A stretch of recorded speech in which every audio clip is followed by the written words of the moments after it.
أعوذ بالله من الشيطان الرجيم بسم الله الرحمن الرحيم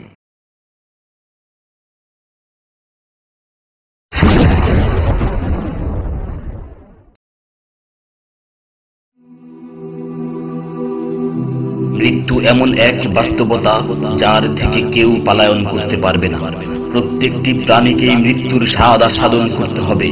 আল্লাহ তাআলা পবিত্র কালামে মাজিদে ইরশাদ করেন, কুল্লু নাফসিন যায়িকাতুল মাউত, প্রতিটি প্রাণী ওই মৃত্যুর স্বাদ আস্বাদন করবে। কুল ইন্নাল মাউতাল্লাযী তাফিররুনা মিনহু ফাইন্নাহু মুলাকীকুম, হে নবী আপনি বলে দিন, মৃত্যু যার থেকে তোমরা পলায়ন করছো সে অবশ্যই তোমাদের সাথে সাক্ষাৎ করবে। আইনামা তাকুনু ইউদরিকুমুল মাউত ওয়ালাউ কুনতুম ফি বুরুজিম মুশাইয়াদা, তোমরা যেখানেই থাকো না কেন মৃত্যু তোমাদেরকে পাকড়াও করবেই, যদিও তোমরা সূর্য দুর্গে অবস্থান করো।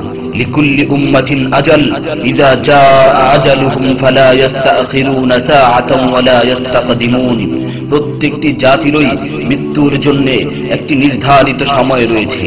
যখন সেই নির্ধারিত সময় চলে আসে তখন তার থেকে এক মুহূর্ত আগ পিছ করা হয় না। এই ক্ষণস্থায়ী পৃথিবী যাকে নিয়ে তোমরা স্বপ্ন দেখছো, এই স্বপ্নের পৃথিবীও একদিন ধ্বংস হয়ে যাবে। কিয়ামতের সময় যখন নিকটবর্তী হবে তখন আল্লাহ সুবহানাহু ওয়া তাআলা নিজের দায়িত্বপ্রাপ্ত ফেরেশতাকে সিংহায় ফুৎকার দেওয়ার আদেশ দিবেন।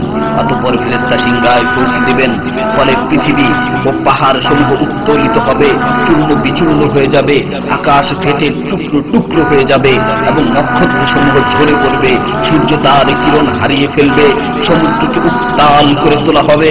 সেদিন কিয়ামতের ভূমিকম্প ও কিয়ামতের ভয়াবহ অবস্থা দেখে সকলেই মৃত্যুবরণ করবে। আল্লাহ তাআলা বলছেন, ইয়া আইয়ুহান নাসু তাকু রাব্বাকুম ইন্না জালজালাতাস সাআতি শাইউন আযীম ইয়াওমা তারাউনাহা তাযহালু কুল্লু মুরদি'াতিন আম্মা রাদা'at ওয়া তাদ'উ কুল্লু যাতি হামলিন হামলাহা ওয়া তারান নাসা সুকারা ওয়া মা হুম বিসুকারা ওয়ালাকিন্না আযাবাল্লাহি শাদীদ। হে মানুষ, তোমরা তোমাদের প্রতিপালককে ভয় করো, নিশ্চয়ই কিয়ামতের প্রকম্পন এক ভয়ঙ্কর ব্যাপার। সেদিন তোমরা দেখবে প্রত্যেক স্তন্যদানকারিণী আপন দুগ্ধপোষ্য শিশুকে ভুলে যাবে এবং প্রত্যেক গর্ভধারিণী তার গর্ভপাত করে ফেলবে। তুমি দেখবে মানুষকে পাগলের মতো, আসলে ওরা পাগল নয়, তবে আল্লাহর আযাবই হবে কঠিন।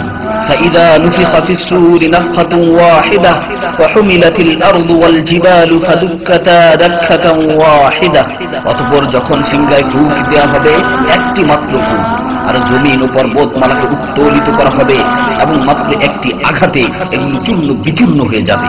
ইযা সামাউ ফাতারাত ওয়া ইযাল কাওয়াকিবু ইনতাসারাত ওয়া ইযাল বিহারু ফুজ্জিরাত ওয়া ইযাল কুবুরু বু'সিরাত আলিমাত নাফসুম মা কদ্দামাত ওয়া আখখারাত, যখন আসমান বিদীর্ণ হবে, আসমান ফেটে টুকরো টুকরো হয়ে যাবে, আর যখন নক্ষত্রগুলো ঝরে পড়বে, আর যখন সমুদ্রগুলোকে উত্তাল করে তোলা হবে, আর যখন কবরগুলোকে উন্মোচিত করা হবে, তখন প্রত্যেকেই জানতে পারবে সে আগে কি পাঠিয়েছে এবং পরে কি পাঠিয়েছে।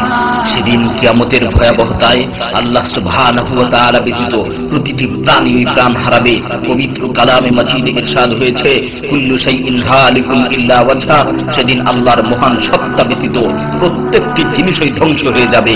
কুল্লু মান আলাইহা ফান ওয়া ইয়াবকা ওয়াজহু রাব্বিকা যুল জালালি ওয়াল ইকরাম, সেদিন জমিনের উপর যা কিছু রয়েছে সবই ধ্বংস হয়ে যাবে, আর শুধুমাত্র মহামহিম ও মহানুভব আল্লাহ সুবহানাহু ওয়া তাআলাই বাকি থাকবেন। তাফসীরে ইবনে কাসীরে বর্ণিত হয়েছে, যখন ইসরাফিল আলাইহিস সালাতু ওয়াস সালাম সিংহায় ফুৎকার দিবেন তখন সকলেই মরে যাবে।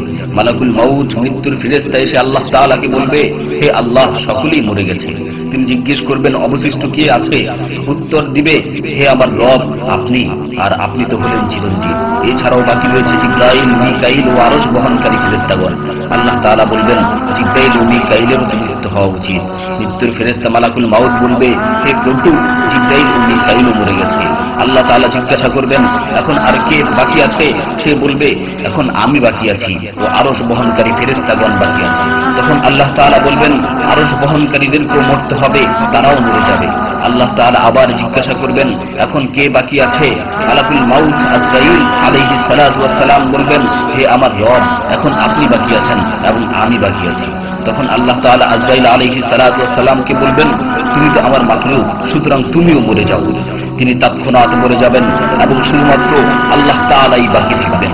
অতঃপর আল্লাহ সুবহানাহু ওয়া তাআলা জমিনকে ভাঁজ করে ফেলবেন এবং তিনি 3 বার বলবেন, আনাল জব্বার, আনাল জব্বার, আনাল জব্বার, আমি প্রতাপশালী, আমি প্রতাপশালী, আমি প্রতাপশালী। অতঃপর তিনি 3 বার জিজ্ঞাসা করবেন, লিমানিল মুলকুল ইয়াউম, লিমানিল মুলকুল ইয়াউম, লিমানিল মুলকুল ইয়াউম, আজকের রাজত্ব কার, আজকের সার্বভৌমত্ব কার, আজকের আধিপত্য কার? জবাব দেওয়ার মতো কেউই থাকবে না। তিনি আবার উত্তর দিবেন, লিল্লাহিল ওয়াহিদিল কাহ্হার, আজকের রাজত্ব, আজকের সার্বভৌমত্ব, আজকের আধিপত্য পরাক্রমশালী একমাত্র আল্লাহ। ইবনে ওমর রাদিয়াল্লাহু তাআলা আনহু হতে বর্ণিত অপর এক হাদিসে ইরশাদ হয়েছে, কিয়ামতের দিন আল্লাহ সুবহানাহু ওয়া তাআলা আসমান জমিনকে ভাঁজ করে নিজ হাতে গুটিয়ে নেবেন। অতঃপর বলবেন, আনাল মালিক, আনাল জব্বার, আনাল মুতাকাব্বির, আমি বাদশা, আমি প্রতাপশালী, আমি অহংকারী।